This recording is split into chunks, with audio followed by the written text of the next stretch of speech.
selamat malam. Gimana nih kabarnya? Semoga hari ini berbaik hati sama kamu ya. Malam ini, kita bakal dengerin cerita tentang kehilangan dan penemuan. Pernah gak sih kamu nyari barang sampai kesana kemari, keliling dunia? Taunya barangnya ada di deket kaki kamu sendiri. Aneh banget, tapi sering kejadian loh. Nah, cerita malam ini vibes-nya kayak gitu. Sedikit petualangan, sedikit rintik hujan, dan banyak kehangatan di ujungnya. Jadi, buruan siapin diri kamu. Cek posisi bantal kamu. Udah pas di leher belum? Udah? Oke.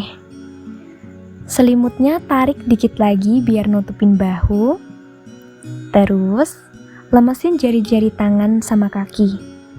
Biarin mereka istirahat. Tarik napas panjang, hirup ketenangan. Hembusin pelan, lepasin semua beban.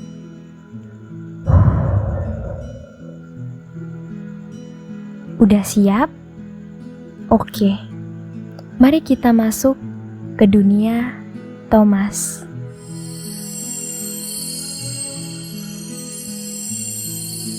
Di sebuah kota kecil yang tenang, di mana jalannya masih terbuat dari batu-batu alam yang tersusun rapi, hiduplah seorang pemuda bernama Thomas. Thomas adalah pemuda yang lembut hatinya. Ia tinggal di sebuah rumah mungil dengan pagar kayu bercat putih yang mulai mengelupas dimakan usia. Namun Thomas tidak tinggal sendirian. Ia memiliki seorang sahabat kecil yang amat setia. Bukan seekor anjing penjaga, bukan pula kucing yang manja. Sahabat Thomas adalah seekor anak ayam yang mungil. Namanya Pio. Pio bukanlah anak ayam biasa. Ia memiliki bulu kuning lembut laksana kapas. Dan yang membuatnya istimewa, di sayap kanannya terdapat sebuah bercak bulu berwarna oranye terang. Bercak itu warnanya seindah langit senja, tanda persahabatan mereka. Biasanya, setiap malam, Pio akan tidur di ujung kasur Thomas, mendengkur halus di atas kain perca yang dijadikan selimut kecilnya.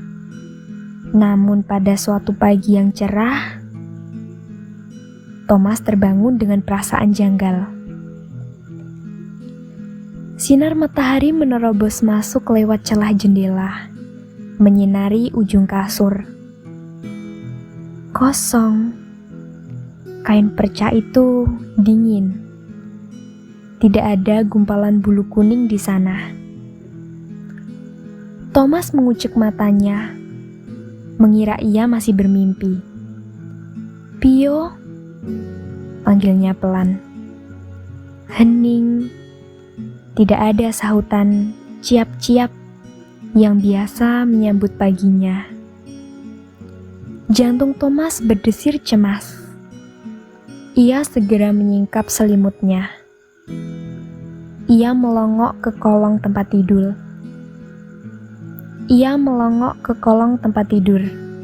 Hanya ada sandal rumah di sana.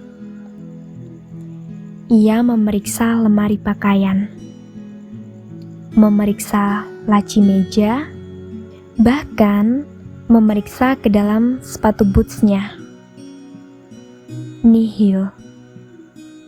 Pio tidak ada di kamarnya. Dengan hati yang gundah, Thomas memutuskan untuk mencari keluar.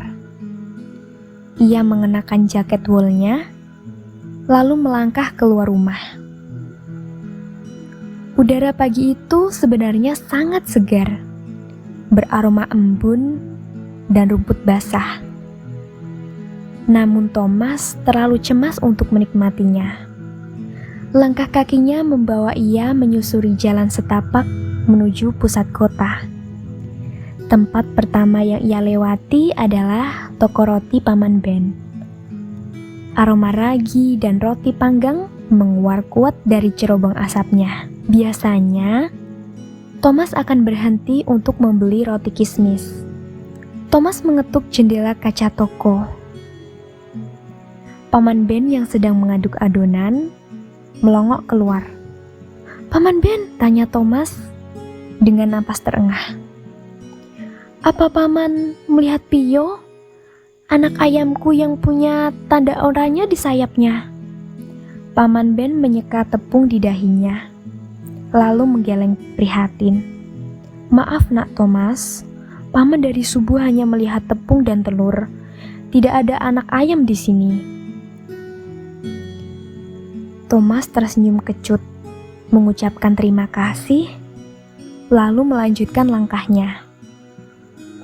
Ia berjalan lagi melewati toko bunga Nyonya Rosa. Bunga-bunga mawar sedang bermekaran merah merona. Thomas bertanya pada Nyonya Rosa yang sedang menyirami pot. Namun jawabannya sama. "Tidak ada ayam di sini, Thomas. Hanya ada lebah dan kupu-kupu," jawab wanita tua itu dengan lembut. Lelah bertanya pada manusia, Thomas berjalan menuju taman kota. Taman itu luas dan asri. Rumputnya hijau terpotong rapi, dan di sana banyak kelinci liar yang hidup bebas.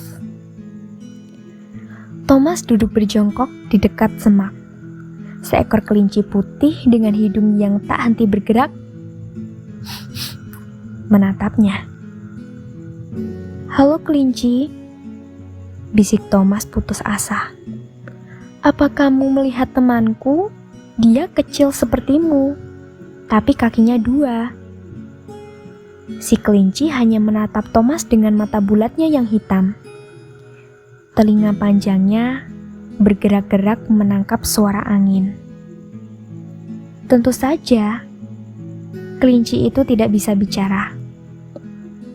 Ia hanya melompat pergi, meninggalkan Thomas yang semakin merasa kesepian di tengah keramaian taman.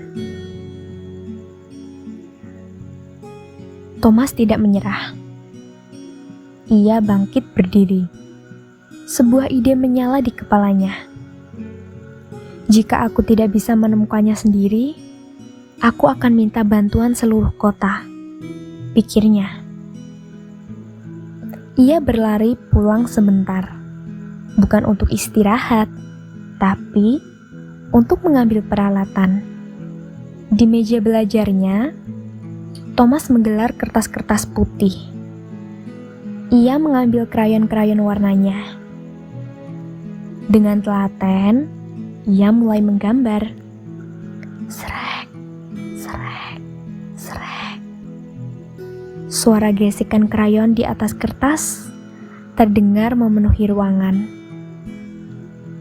Ia menggambar sosok Pio, bulu kuningnya, paruh kecilnya, dan yang paling penting, tanda oranye di sayap kanannya. Di bawah gambar itu, ia menulis dengan huruf besar, "Dicari, sahabat terbaikku." 1 lembar, 2 lembar, 10 lembar. Thomas membuat banyak sekali poster dengan tangannya sendiri. Bau lilin krayon menempel kuat di jemarinya. Siang itu Thomas kembali ke kota. Ia menempelkan poster-poster itu di tiang lampu, di dinding bata merah gedung balai kota, dan di papan pengumuman pasar. Keringat menetes di pelipisnya. Kakinya mulai terasa pegal. Namun bayangan Pio yang sendirian di luar sana membuatnya terus melangkah. Matahari mulai condong ke barat. Langit yang tadinya biru cerah perlahan berubah menjadi abu-abu. Awan mendung bergulung-gulung datang dari arah pegunungan. Tak lama kemudian, tes. Rintik hujan mulai turun membasahi bumi. Aroma tanah kering yang tersiam air menguap ke udara. Thomas yang kelelahan sedang duduk di bangku taman tepi sungai. Bajunya mulai basah, tapi ia tidak peduli. Matanya menatap kosong ke arah aliran sungai yang tenang. Sungai di taman itu cukup besar. Airnya hijau jernih, memantulkan bayangan pohon willow yang menjuntai. Tiba-tiba, mata Thomas menangkap sesuatu. Di seberang sungai sana, di antara rerumputan tinggi, ada sebuah titik berwarna kuning yang bergerak-gerak. Jantung Thomas serasa berhenti berdetak. Warna kuning itu, ukurannya, gerakannya, persis seperti Pio. Tanpa pikir panjang, Thomas berlari menuju dermaga kecil di tepi sungai. Di sana, tertambat sebuah sampan kayu tua yang biasa dipakai penjaga taman. Thomas melompat masuk ke dalam sampan. Perahu kecil itu bergoyang hebat. Glodak!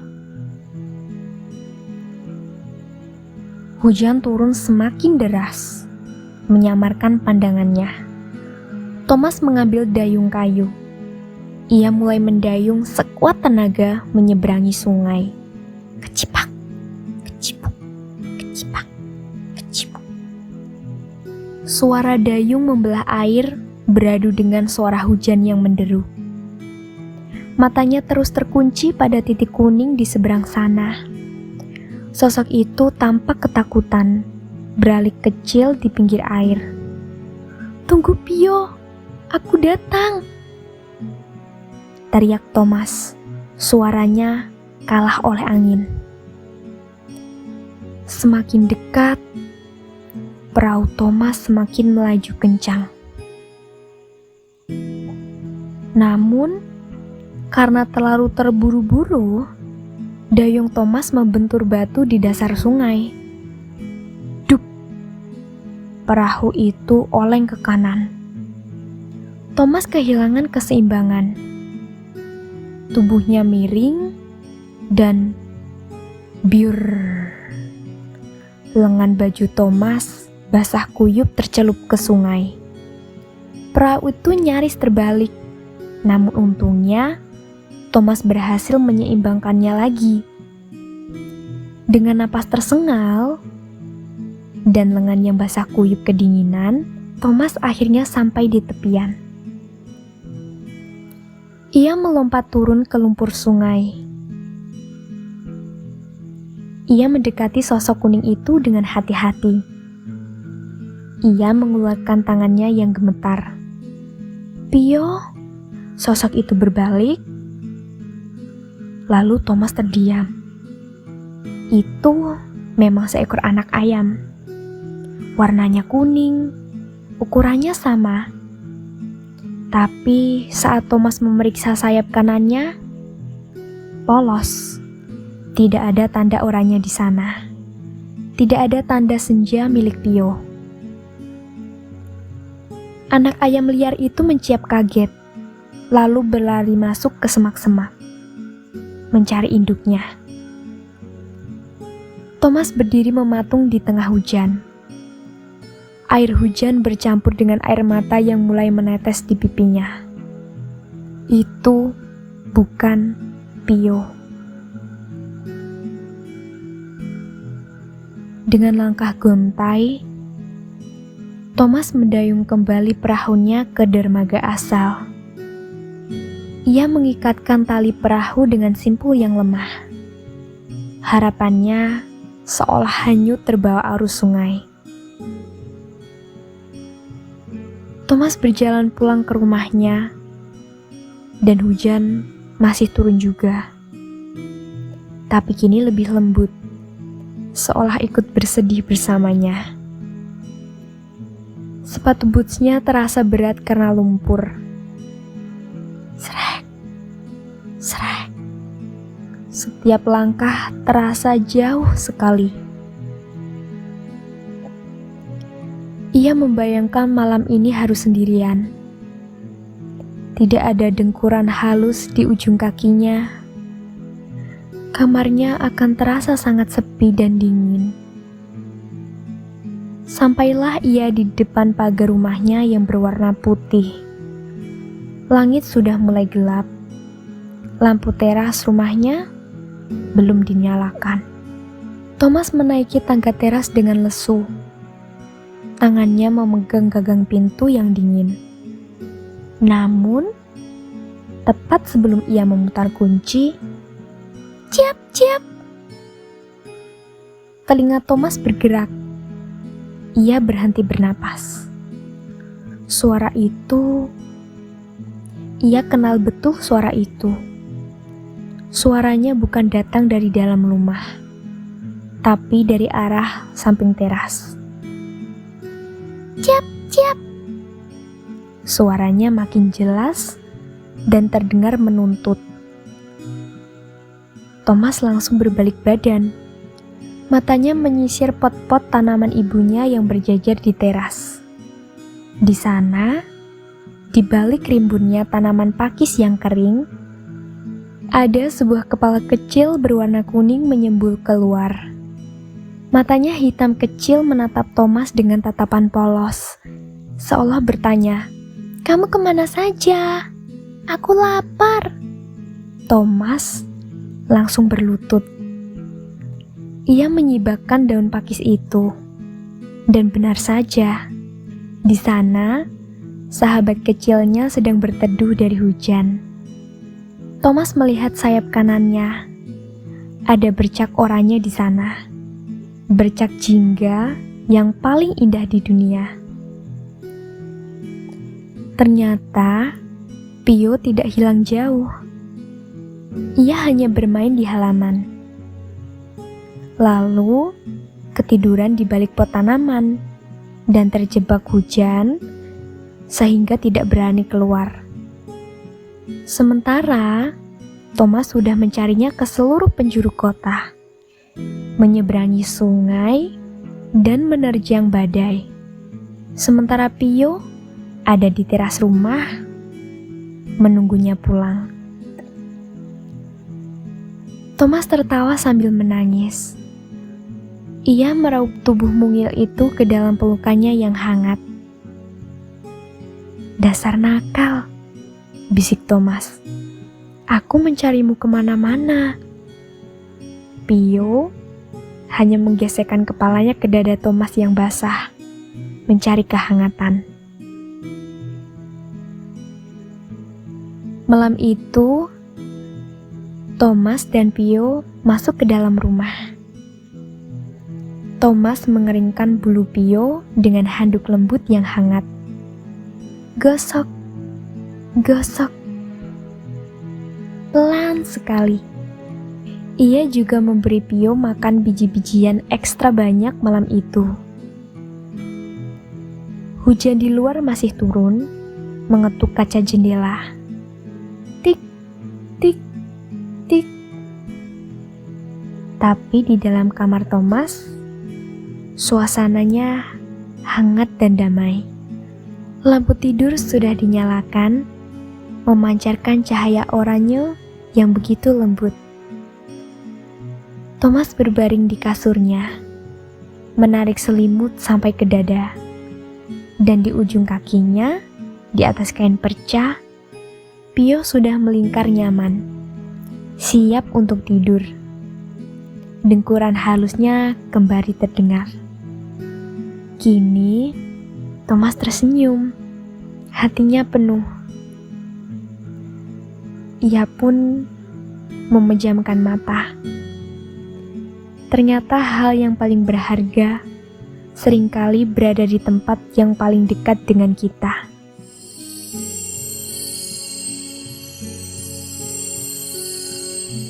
Lega banget ya Akhirnya Thomas ketemu sama Pio. Gemes banget gak sih dicariin sampai nyebrang sungai? Taunya dia cuma ngumpet di pot bunga depan rumah. Cerita malam ini tuh sebenarnya sebuah pengingat manis buat kita. Seringkali kita fokus nyari ketenangan atau kebahagiaan yang jauh banget, yang mungkin gak ada di jangkauan kita. Kita lari ke sana kemari, capek sendiri. Padahal ketenangan yang kita cari itu sebenarnya udah ada di teras rumah kita sendiri, ada di kasur kamu sendiri, ada di napas kamu sendiri. Jadi malam ini kamu gak perlu lari lagi ya. Gak perlu nyari apa-apa lagi. Semuanya udah ada di sini. Kamu aman. Sekarang rasain selimut kamu. Mungkin rasanya sama hangatnya kayak handuk yang dipakai Thomas buat ngeringin Pio tadi. Badanmu udah berat, matamu udah lengket banget. Biarkan suara hujan di cerita tadi nemenin kamu tidur. Tarik napas, lepaskan.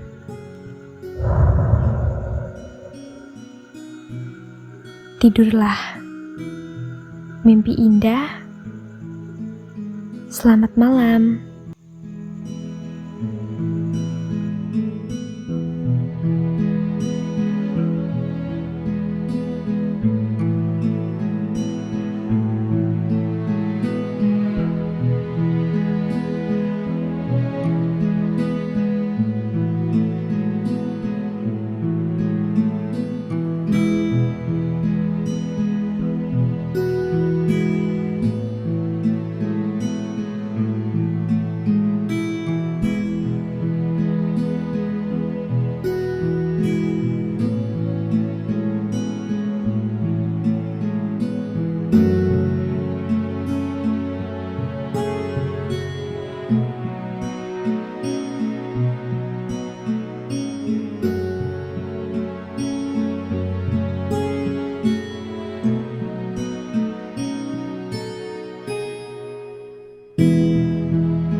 Thank